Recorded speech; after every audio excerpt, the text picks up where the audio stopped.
আসসালামু আলাইকুম। অনেকেই স্বপ্ন দেখত টিউলিপ সিদ্দিককে নিয়ে। কেন স্বপ্ন দেখত?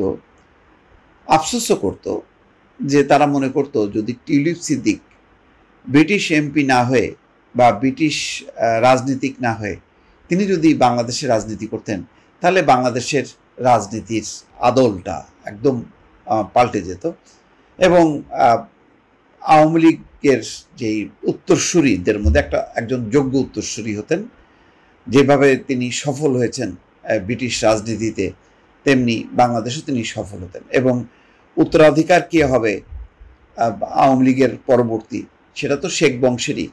তো টিউলিপ সিদ্দিক অন্যতম সেই উত্তরাধিকারী, যিনি শেখ রেহনার কন্যা এবং শেখ হাসিনার ভাগ্নি। কিন্তু দেখেন, সেই টিউলিপ সিদ্দিককে নিয়েই একটি খবর, ফিলিস্তিনপন্থী গ্রুপকে নিষিদ্ধ করার পক্ষে ভোট দিয়েছেন টিউলিপ।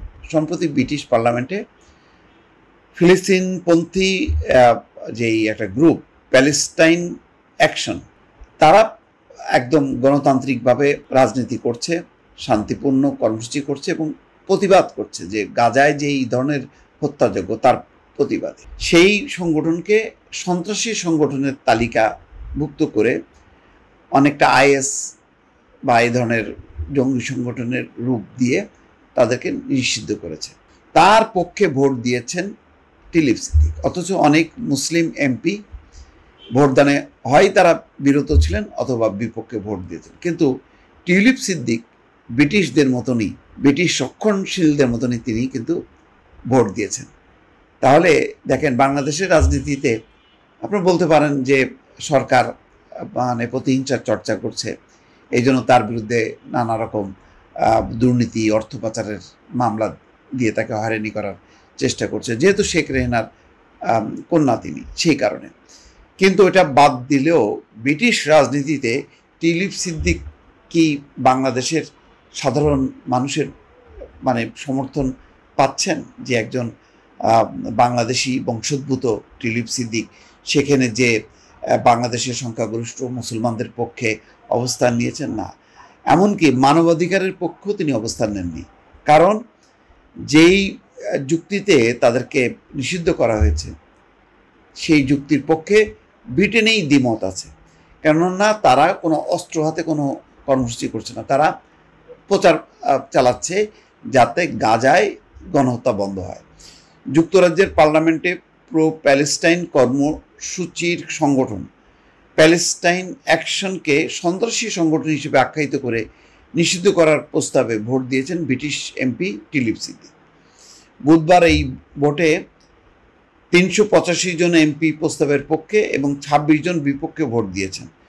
মুসলিমদের মধ্যে টিউলিপ সহ কয়েকজন এমপি এই প্রস্তাবের পক্ষে ভোট দিয়েছেন বলে জানিয়েছে 5 পিলার্স। তবে বেশিরভাগ মুসলিম এমপি ভোটে অংশ নেননি। প্যালেস্টাইন অ্যাকশন গত মাসে যুক্তরাজ্যের এক সামরিক ঘাঁটিতে ঢুকে দুটি বিমানের গায়ে লাল রং ছিটিয়ে প্রতিবাদ করে। সংগঠনটি যুক্তরাজ্যের ইসরায়েল সমর্থন এবং গাজা যুদ্ধের বিরুদ্ধে সরব। এই নিষেধাজ্ঞার ফলে প্যালেস্টাইন অ্যাকশনকে আল কায়দা বা আইএসের মতো একই আইনি পর্যায়ে ফেলা হয়েছে। এর মানে হলো এই সংগঠনকে সমর্থন করা বা এর সঙ্গে সংশ্লিষ্ট থাকা এখন থেকে অপরাধ হিসেবে গণ্য করা হবে। ব্রিটিশ সংসদের স্বাধীন এমপি জারা সুলতানা এই সিদ্ধান্তের কড়া সমালোচনা করে বলেন, একটি রঙের স্প্রে ক্যানকে আত্মঘাতী বোমার সঙ্গে তুলনা করা শুধু হাস্যকর নয় এবং বরং এটি আইনের বিকৃত করার একটি জঘন্য উদাহরণ। অ্যামনেস্টি ইন্টারন্যাশনালের ইউকে প্রধান নির্বাহী সাচা দেশমুখও এই পদক্ষেপকে আইনের নজিরবিহীন অপব্যবহার বলে আখ্যায়িত করেছেন। তিনি বলেছেন, এই ক্ষমতা ব্যবহার করে সরকার গ্রেপ্তার, বাক স্বাধীনতা দমন, নজরদারি সহ আরও অনেক কিছু করতে পারবে। প্যালেস্টাইন অ্যাকশন এই সিদ্ধান্তকে অন্যায় এবং ক্ষমতার অপব্যবহার বলে উল্লেখ করেছে এবং এর বিরুদ্ধে আইনি লড়াই করছে। অর্থাৎ তারা শান্তিপূর্ণভাবে প্রতিবাদ করছে, প্রতীকী প্রতিবাদ হিসেবে ওই লাল রঙের স্প্রে করেছে। এইটাকেই ব্রিটিশ সরকার, যেটা হয় অন্তত, তারা তো আমেরিকাকে খুশি করতে চায়, ইসরায়েলিদের খুশি করতে চায়, তারা ওই সংগঠনের বিরুদ্ধে অ্যাকশন নিয়েছে, নিষিদ্ধ করেছে। টিউলিপ সিদ্দিক সেটার পক্ষে ভোট দিয়েছে, অথচ অনেকে ভোট দেয়নি, অনেকে প্রতিবাদ করেছে, বিপক্ষেও ভোট দিয়েছে। তাহলে বোঝেন, টিউলিপ সিদ্দিক এখানে বলেন যে আমি বাংলাদেশি, বাংলাদেশে এসে বলেন আর ওখানে বলেন আমি বাংলাদেশি না, আমি ব্রিটিশ এমপি। এই হচ্ছে দ্বিচারিতা। যেখানে সুবিধা, যেখানে ক্ষমতা, সেখানেই তাদের অবস্থান। দর্শক ভালো থাকবেন, আল্লাহ হাফেজ।